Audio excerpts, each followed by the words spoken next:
This is Abra. I'm always looking for new ideas to give my 2 cents on. Please drop your suggestions in the comments below, and I just might pick your topic for the subject of one of my videos.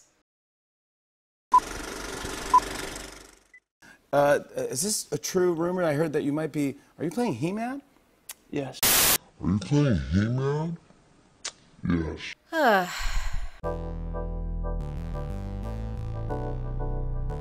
Well, that little gem was revealed to the world recently. Noah Centineo seems like a nice enough individual, but he is the one Hollywood selected to represent the most powerful man in the universe? He-Man, the most powerful man in the universe. He looks like a kid. When I imagined a live-action version of the 80s mighty hero, the first image that came to mind was something in the vein of Conan the Barbarian, with a larger-than-life muscle-clad star and epic action scenes.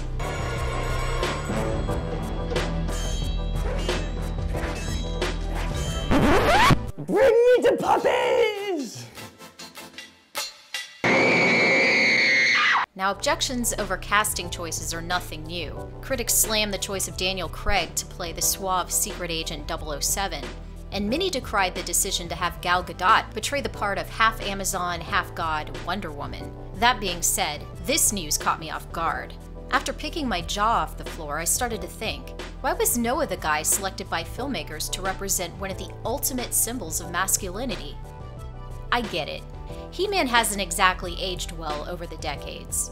Even by 80s standards, it was very campy, and there were definite homosexual undertones. However, to the young boys who watched the 80s cartoon, he was the embodiment of manhood. He was tough, and he looked it. Modern civilization was forged by some of the toughest individuals to grace this planet.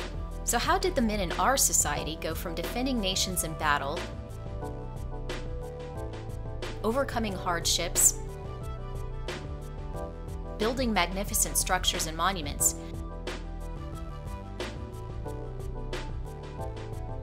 and essentially being what every young boy aspired to be, to becoming, well, this?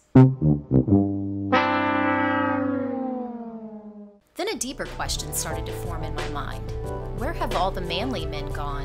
Images of brave soldiers, tough athletes, and stoic actors have slowly been replaced by scrappy, pretty boys with man buns, or worse, jeggings. Many of today's young men, and I use the term loosely here, seem more likely to be obsessed with live streaming their latest video game exploits than attempting to carve out a career for themselves, or even raise a family. Good Lord, how did we get here? From the beginning, humans have favored certain qualities. These characteristics are strength, bravery, knowledge, and honor. There are, of course, exceptions to every rule. However, these seem to be the qualities that most cultures have come to agree epitomize the ideal male. Our male ancestors would naturally gravitate to and associate with other men who possess such traits, and our female ancestors desired and wanted to mate with them. This ensured that these strong characteristics would be passed down to future generations by being woven into our DNA.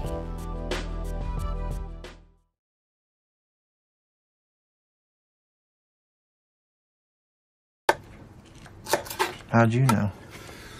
How'd I know what? That you were a man. You grow up when you decide to do right, okay? And not what's right for you, what's right for everybody, even when it hurts. The idea of what masculinity represents has experienced a noticeable change over the years, and that's not even taking into account those who argue as to whether or not there are only 2 genders.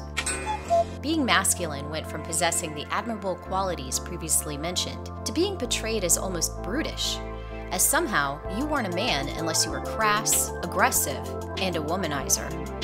You could see this transition slowly develop within pop culture. Within the time span of 2 decades, America's TV dad changed from the likes of Andy Taylor from The Andy Griffith Show to Al Bundy from Married with Children. This new depiction of manhood has resulted in culture warriors weaponizing masculinity by pointing to those negative aspects. These activists paired manliness with toxicity, And from there, the new expression toxic masculinity was popularized. The fight for equal rights among the genders has been overshadowed by the desire to denigrate manliness and subsequently men. It now appears that the activist goal is to supersede men altogether, and if that means tearing down more than half of the world's population, then so be it. We see examples of this anti-male movement peppered all throughout our culture today.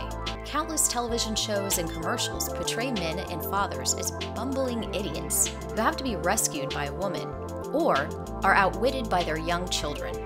Once beloved franchises helmed by male leads are seeing the heroes taking a back seat to a more capable female character. I'm looking at you, Star Wars. Things have gotten so crazy that many famous men have to walk on eggshells whenever they are in public, for fear that they will be the next targets of the small but vocal castration mob. You are raising lambs for the slaughter. They are not street smart. They are not savvy. They don't understand what the risks are. They are not developing skill sets. They are not observing themselves master their environment. Today there is an attempt to stifle the traditional behaviors of young boys in an effort to change their development. Where once they were free to get into mischief and test boundaries, they are now met with shouts of no roughhousing. Boys are discouraged from playing cops and robbers or war. Anything that was once viewed as traditional boyhood behavior is systematically being dismantled. Is it any wonder the concept of what it means to be masculine is being questioned by adolescent males? How are the young boys of today supposed to mature into the strong, brave men of tomorrow? Who will be left to defend our country? I'm a fan of the differences between the sexes. It makes life interesting and diverse. I'm secure enough with myself to appreciate that there are things that a woman can't physically do that a man can.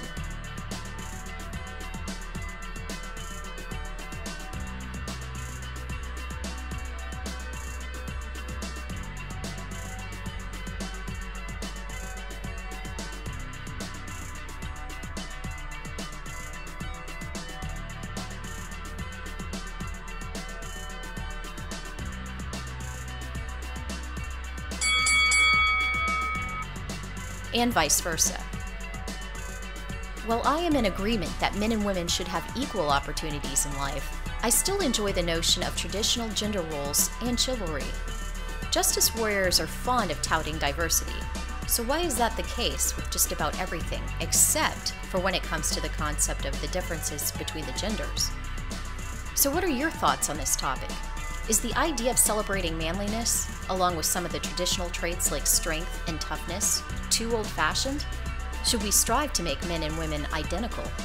In the future, will we see men and women playing together in the NFL or fighting against each other in the UFC? Is that even a future you would like to see? That's just some food for thought. I'm Abra, and that was my 2 cents. If you enjoyed this video, please hit the like button, and please subscribe to my channel. Thanks!